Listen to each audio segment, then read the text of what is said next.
ఓం శ్రీ సాయిరామ్. సత్యసాయి మహిమాధ్యరికి స్వాగతం. భగవాన్ శ్రీ సత్యసాయి బాబా వారు చేసుకున్న పుణ్య ఫలాన్ని బట్టి వారిని ఆపదల నుంచి కాపాడుతూ ఉంటారు. కృష్ణమూర్తి గారు తమిళనాడు సత్యసాయి సేవా సంస్థల అధ్యక్షులుగా ఎంతో గొప్ప సేవ చేశారు. స్వామివారంటే ఆయనకు ఎంతో భక్తి ప్రపత్తులు. ఒకమారు 1990 జూలై 28వ తేదీన ఆయన శ్రీమతితో మరొక స్నేహితునితో బెంగుళూరు నుండి పుట్టపర్తికి వస్తూ ఉంటారు.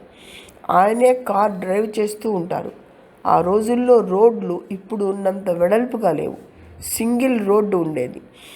ఆ రోజు ఉదయం 10:50 చిక్బళ్ళాపూర్కు 7 మైళ్ళు ఉండగా కారు చాలా స్పీడ్గా వస్తూ ఉండటం వలన కంట్రోల్ తప్పిపోతుంది. కారు 4 పల్టీలు కొట్టి చక్రాలు ఆకాశం వైపు టాప్ రోడ్డు మీద పడిపోతుంది. అక్కడ వచ్చే కార్లలో వారంతా ఆగిపోయి చూస్తూ ఉంటారు. ఈ పల్టీలు కొట్టిన కారులో ఉన్నవారు ఎవ్వరూ బ్రతికి ఉండరు అని వారంతా అనుకుంటూ ఉంటారు. ఇంతలో కారులోంచి 3 వ్యక్తులు సురక్షితంగా బయటికి రావడం చూసి అంతా నిర్ఘాంతపోతారు.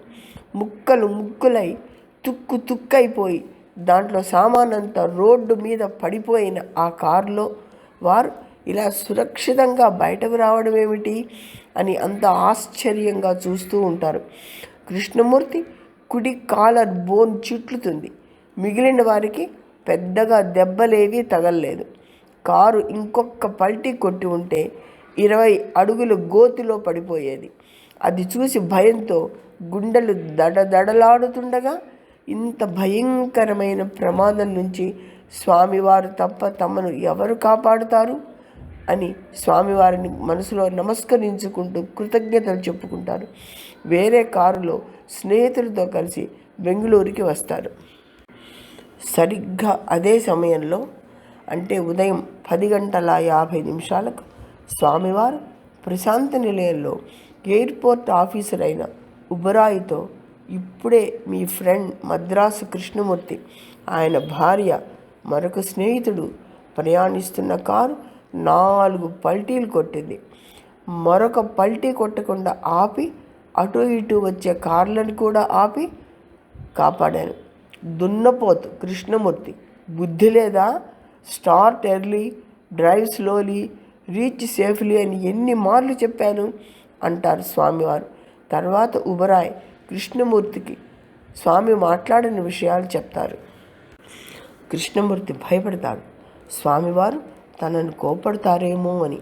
అయితే 2 నెలల తర్వాత స్వామి సమక్షంలో బృందావనం కాలేజీ విద్యార్థులను ఉద్దేశించి ఉపన్యసిస్తున్న సందర్భంలో కృష్ణమూర్తి గారు తమకు జరిగిన కారు ప్రమాదం నుండి స్వామి తమ ప్రాణాలను కాపాడిన విధానాన్ని ప్రస్తావిస్తూ ఉండగా స్వామి మధ్యలో ఆగమని చెప్పి, నేను కాదు నిన్ను కాపాడింది, నువ్వు సాయి సంస్థలలో శ్రద్ధాసక్తులతో చేస్తున్న నిస్వార్థ సేవా పుణ్యమే నిన్ను రక్షించింది అని చెప్పారట.